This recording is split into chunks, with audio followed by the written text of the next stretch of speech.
ನಮಸ್ಕಾರ, ಇದು ಆರ್ ಕನ್ನಡ ಸುದ್ದಿ. ನಾನು ಶ್ರೀಲಕ್ಷ್ಮಿ ಅಭಿಜಿತ್.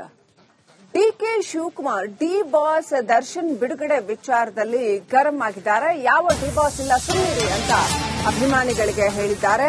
ಡಿಕೆ ಶಿವಕುಮಾರ್ ಸಮ್ಮುಖದಲ್ಲಿ ಒಂದಷ್ಟು ಮಂದಿ ಡಿ ಬಾಸ್ ಅಂತ ಘೋಷಣೆ ಕೂಗಿದ್ರು. ಆ ಸಂದರ್ಭದಲ್ಲಿ ಯಾವ ಡಿ ಬಾಸ್ ಇಲ್ಲ, ಸುಮ್ಮನಿರಿ ಅಂತ ಹೇಳಿದ್ದಾರೆ. ಕನಕಪುರದಲ್ಲಿ ಸಿಎಂ ಡಿಕೆ ಶಿವಕುಮಾರ್ ಈ ರೀತಿ ಗರಂ ಆಗಿದ್ದಾರೆ.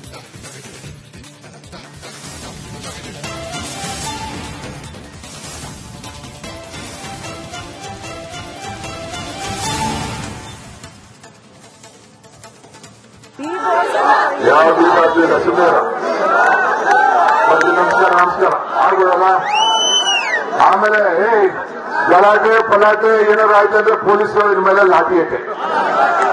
ಹುಷಾರಾಗಿರಿ.